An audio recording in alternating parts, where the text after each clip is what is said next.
Good afternoon. Here's what's making headlines in Guyana and beyond.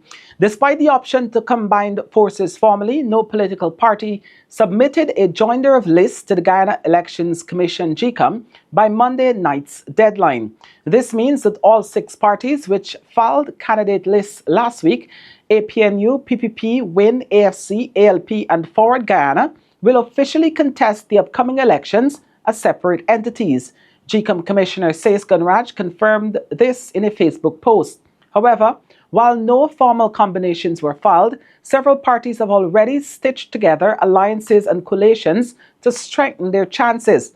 Businessman Azruddin Mohammed, We Invest in Nationhood WIN, has teamed up with Dr. Mark France, a new and united Guyana analog, presenting a united front. Forward Guyana, led by Amanza Walton Desir, is partnering with Doran Bess of VPAC and Nigel London of the People's Movement, positioning themselves as co-builders of an alternative vision. The Alliance for Change under Nigel Hughes is running in alliance with Sharon Downer's United Workers' Party. Meanwhile, the PNC-led Partnership for National Unity, APNU, has paired up with the Working People's Alliance to reinforce its base. Meanwhile, the governing People's Progressive Party Civic PPP continues to ramp up its campaign ahead of the September 1 polls.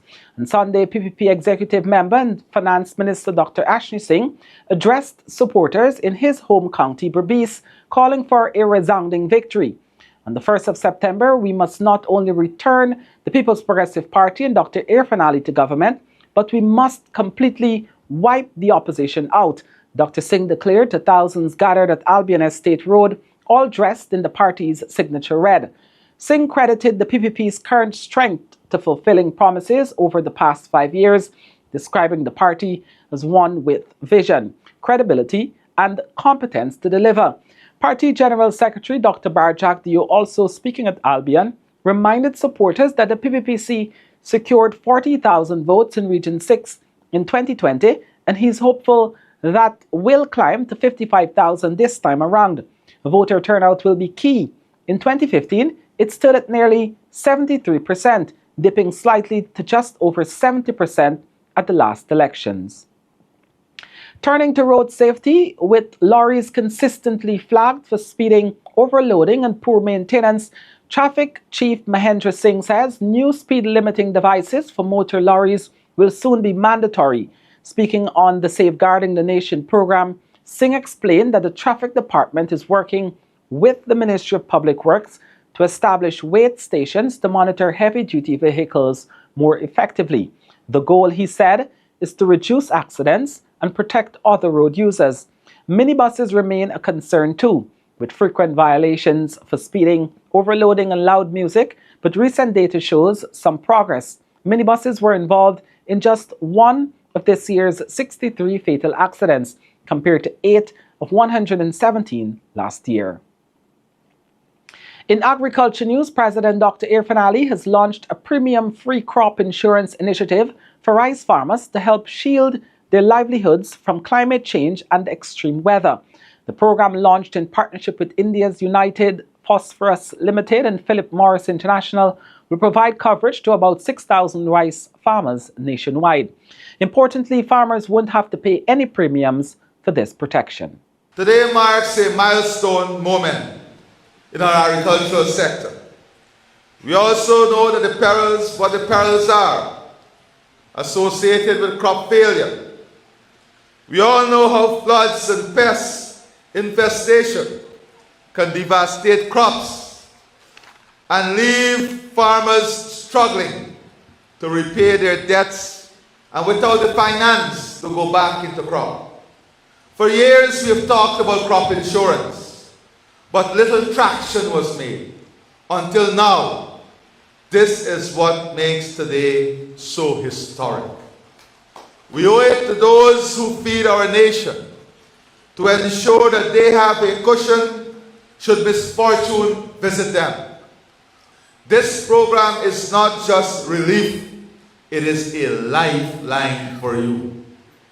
This initiative is part of government's larger goal to enhance livelihoods, safeguard our agricultural traditions, and position Guyana as a regional front runner in climate-smart agriculture.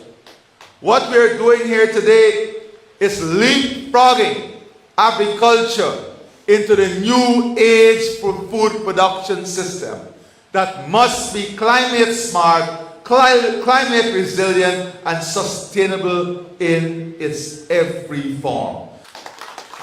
Guy, for the first 2 years, 3 years, free. And this will cover, in this initial phase, 3 years. What you're getting today, farmers around the world are longing for. This launch signifies not only a bold step in climate resilience, but also a demonstration of the government's unwavering commitment to safeguarding the livelihood of our farmers and strengthening the foundation of our national food security in Guyana. Approximately 6,000 rice farmers will now receive agricultural insurance coverage for the first time. But I want to say, for the first time in our country's history, but the president have negotiated with no premium payment is required by the farmers.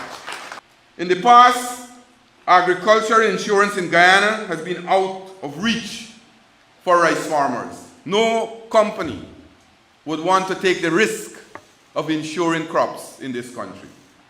If they do it at all, the premium will be very high. We are the first country in the entire region that we are launching a product here today to cover our rice farmers in our country. This is an initiative, comrades, is not just about risk reduction. It's about empowerment. It provides our rice farmers with a safety net, allow them to plant, plan, and produce with greater confidence, knowing that help is available when nature strikes hardest. Over the years that climate change and weather changes are impacting farmers the most. There's no bigger community which gets impacted by climate change than farmers. And agriculture is such an important tool, but people forget how hard farmers work for food. And I think the farmers do not get enough support. At UPL, we are focused completely, and because we are involved in India, understand the small farmers' plights, we are focused completely on farmer resilience. By that we mean, how do we make the farmers more resilient? How do we make him more profitable? How do we increase the income level of farmers? Because we believe that farmers can help decarbonize the world if they are incentivized right. I think a reward system, a recognition system for farmers to really be able to capture carbon, to put carbon back in soil, to build sustainable systems is a much better way to decarbonize the world. And internationally, a new U.S. immigration policy will see a visa integrity fee of at least $250 added to the cost of non-immigrant visas.